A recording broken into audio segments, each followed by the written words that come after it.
Hello everyone.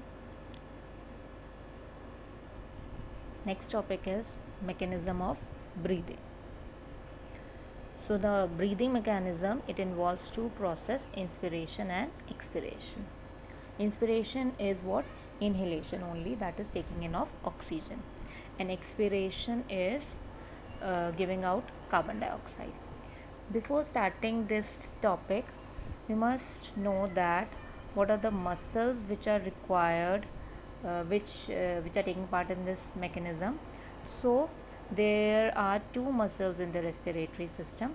One is your intercostal muscles and other is your diaphragm. What are intercostal muscles? Intercostal muscles are the muscles which are attached between the ribs. Lungs are protected by the rib cage, and the muscles between the ribs, they are known as intercostal muscles. And second one is diaphragm. The diaphragm is the muscle which is just below the lungs. So these two muscles, they play an important role in the mechanism of breathing. Second thing is atmospheric pressure. The pressure outside the lungs is called atmospheric pressure, and which is, what is the value of atmospheric pressure is 760 mm of mercury. Then third thing is intrapulmonary pressure. The pressure which is inside the lungs, that is called intrapulmonary pressure, and that is also equal to 760 mm of mercury. So at this point, what is this is that both the pressures, the atmospheric pressure is equal to the interpulmonary pressure. So according to gaseous law, the gases move from high pressure to low pressure. So if there is any change in the intrapulmonary pressure, the pressure inside the lungs, so the gases will there will be exchange of gases. So now let's start now. What is inspiration? Inspiration is the process of intake of atmospheric air. What is we are inhaling? That is your oxygen, and it is an active process. So what are the changes which take place during inspiration? The first thing is that the muscles which are attached with the ribs, intercostal muscles, they contract. When they contract, the diaphragms also contract. Both the muscles, they contract. Diaphragm contracts means it moves down, so the volume of the thoracic cavity increases. Let me show this. In this case, this is diaphragm. This diaphragm is breathing in. During breathing in diaphragm is moving down. Volume of the thoracic cavity is increasing, and we also know that volume is inversely proportional to pressure. When the volume is increasing, it means that pressure is decreasing. So intrapulmonary pressure, which is inside the lung, is now being changed into 759, that is 1 degree below the atmospheric pressure. So the air rushes from outside to into the lungs to equalize the atmospheric pressure. So this takes place in inspiration. And what is happening during expiration is the process of exhaling carbon dioxide gas. And during this case, what is happening is this. Now the muscles, intercostal muscles, now they relax, and the diaphragms also move up. So now because the diaphragm is moving up, the volume of the thoracic cavity, that is volume between these this decreases. When the volume decreases, then the pressure increases. Now what is the change in pressure? The pressure is now 761 mm of mercury, that is 1 degree above the atmospheric pressure. अंदर जो है यहाँ पे lungs में अब pressure ज़्यादा है, बाहर प्रेशर था 760, अंदर है 761.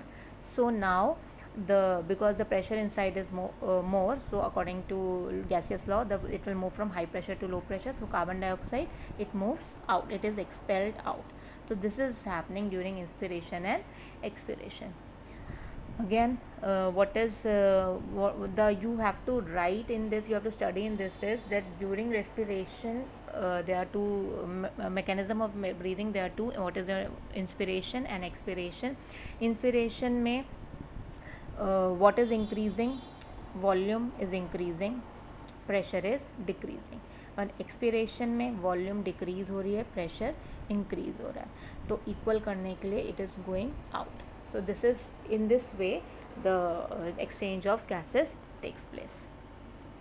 So next topic is alveolar respiration, and you all know that what is alveoli. Alveoli are those where the exchange of gases take place. That was a balloon like structure, sac like structure. Let me show you. This is your alveoli. These, so these are your alveoli. These are the main site of exchange of gases. The exchange of oxygen and carbon dioxide takes place here, and these are covered with a network of capillaries. तो यहीं पे इस जगह पे जाके जब ये oxygen आई, अब यहाँ से oxygen it will enters into the blood, and from blood carbon dioxide will move into the this alveoli, and then it will move out. So what is the respiration which is taking place in alveoli is known as alveolar respiration. Yes, now alveolar respiration, the exchange of oxygen and carbon dioxide inside the alveoli is called alveolar respiration. Now what is happening in that case? In this, the outside pressure, atmospheric pressure, oxygen का atmospheric pressure बाहर है 159 mm of mercury, और अंदर alveoli में है 104 mm of mercury. So which one is more? Outside pressure is more. So this is there is a pressure gradient, pressure difference of 55 mm of mercury. So outside air oxygen moves from outside to inside, and oxygen easily enter into the from atmospheric air into the alveoli because of this pressure gradient. So अब oxygen अभी कहाँ से आ गई? अब atmospheric air से अब alveoli में oxygen आ गई. अब ऑक्सीजन को कहाँ जाना है? अब ऑक्सीजन को जाना है ब्लड में. Now the pressure, partial pressure of oxygen capillary में कितना है? 40 mm है यहाँ पे, और एल्वियोलाई में कितना था? 104 mm था.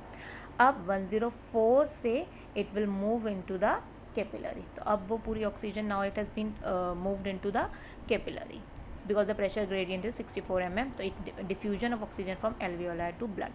So क्या हो रहा है कि pressure there is a pressure gradient. Atmospheric pressure में पहले 159, then it was in alveoli 104. तो it moves from atmospheric oxygen easily enter from atmospheric air into the alveoli. अब alveoli से blood में जाने के लिए वहाँ पे alveoli में 104 है, blood में है 40 mm. Again it moved from alveoli to blood में चला गया. एंड कार्बन डाइऑक्साइड का प्रोसेस इसका रिवर्स होता है.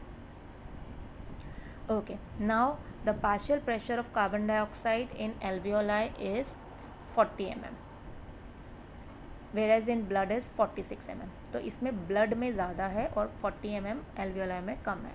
So this will move, the pressure gradient of 6 mm is developed, and therefore the diffusion of carbon dioxide from blood into the alveoli. blood से alveoli में deoxygenated blood है, तो blood से इसमें कहाँ चला गया? ये alveoli में.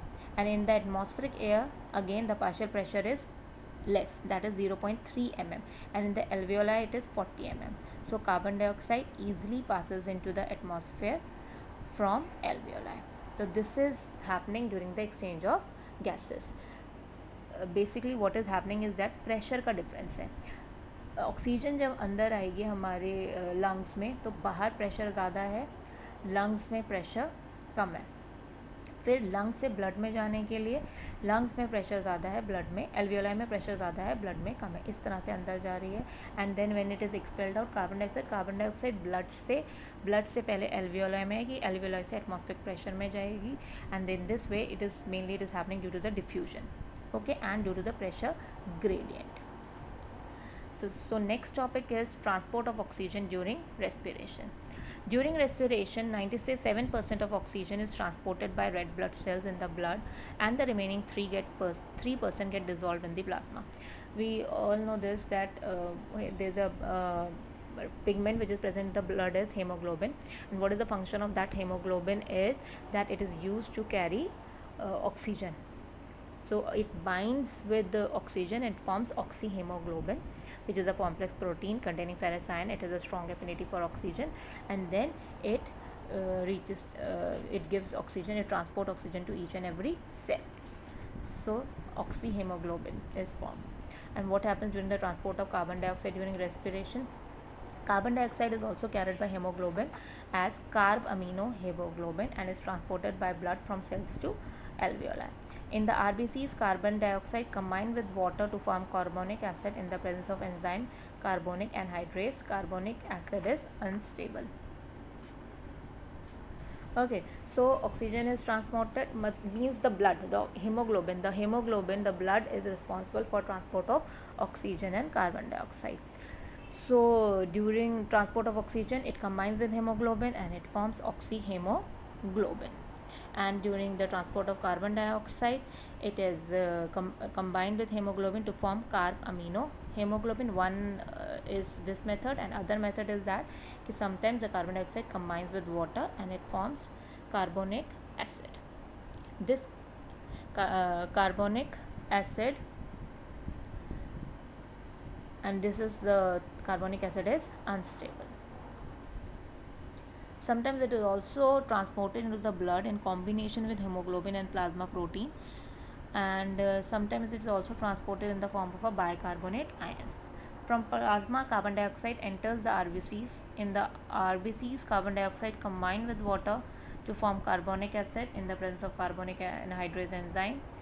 And so this is the way of transporting carbon dioxide, either in the form of carbaminohemoglobin or in the form of carbonic acid.